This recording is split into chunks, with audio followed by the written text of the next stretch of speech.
I painted this woodland tree in Procreate, and I'm going to show you how I got in all those nice distant trees and that lovely curve on the trunk of the main tree. So let's get into it. So this is an exercise in painting or sketching trees really, and I began using the grunge brush.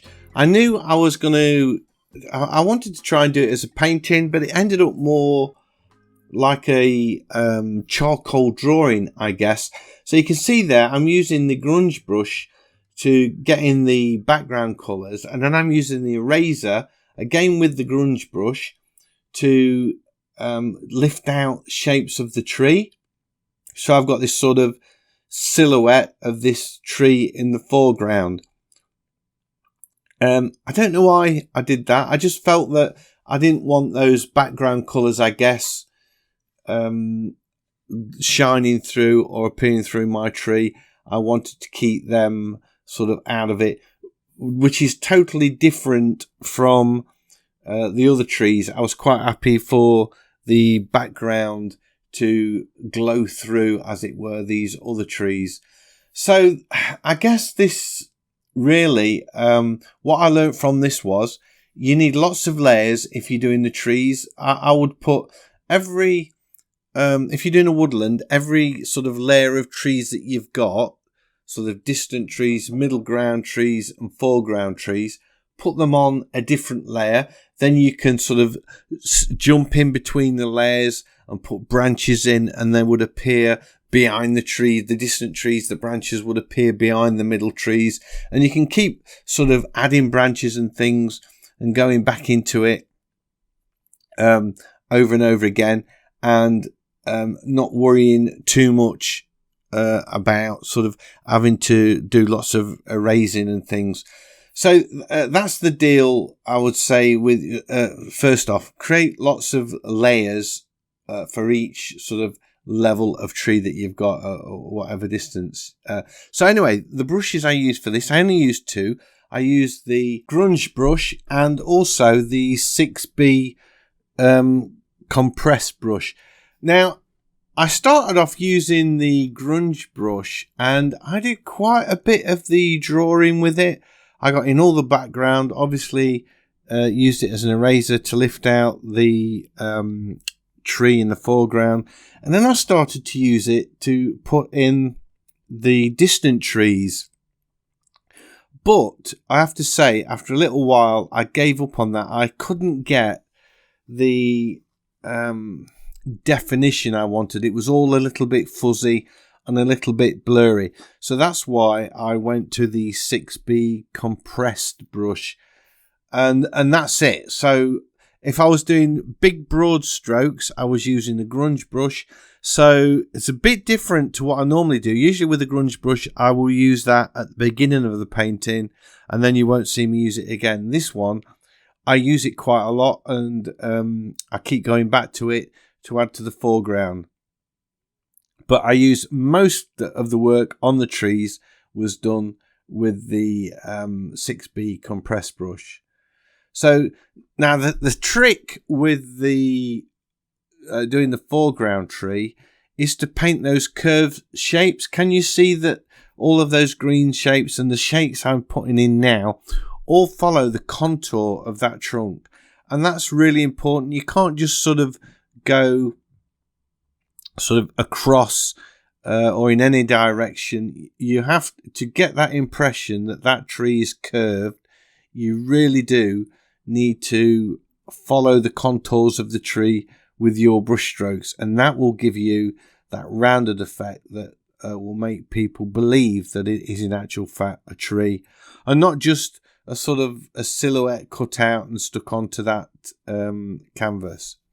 So as you can see, I'm putting lots of colours in there. If you zoom in and look at the photograph, you can see there's browns, there's creams, there's greens, there's really dark greens. So I want to get all of those in there. At the minute, the greens are a little bit leaning towards the blue side. I need to put a yellowy green in to get that nice moss colour, because at the minute, that's just not happening. And in my painting, I also add a little bit of purple. I think that adds to it as well. I always like to put a really warm colour into the shadows. Some people prefer to use cool colours. Me, I'm definitely leaning towards the purples in the shadows. So I'm sort of just building this tree up really slowly and getting some nice warm browns in there. And it's definitely getting a nice 3D shape about it. But at the minute, it does look like it's just stuck on that canvas. It's all alone. So I'm going to need to do something with the foreground at some point to anchor that tree into the ground, because at the minute it just looks like it's floating. Oh, so here we go. This is the point when I decide to do that. So I'm back with the grunge brush. I put the compressed brush away using the grunge brush and just add in some dark tones into that foreground just to bed that tree firmly into the ground.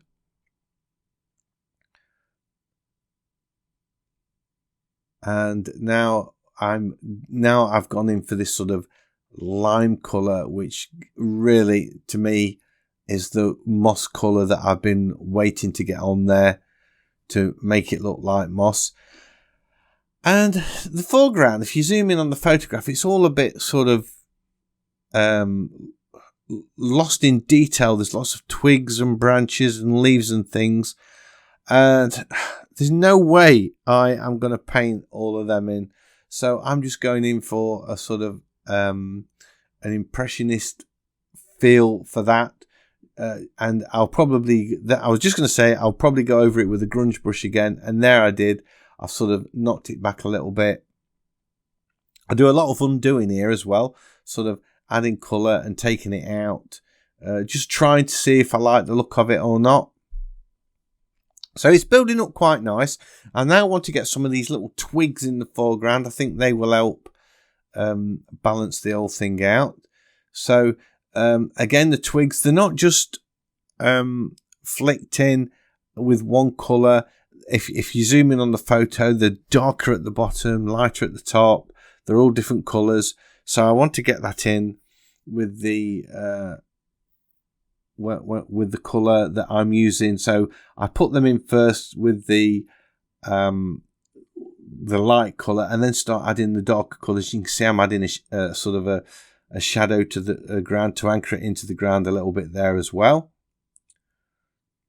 And you can also see when I zoom in that a few of those flakes are in a different colour. There's some green ones in there and some lighter coloured ones, just to add variety to it, really. And now those distant trees are really looking pushed back, and they are well into the distance. So I'm really happy with that. I could have stopped at that, but I wanted to get way more branches and twigs in. I felt it needed it. I didn't want it looking like a sparse woodland. I wanted it to look thick with twigs. Bit more work on the foreground there. I quite like what's going off with that.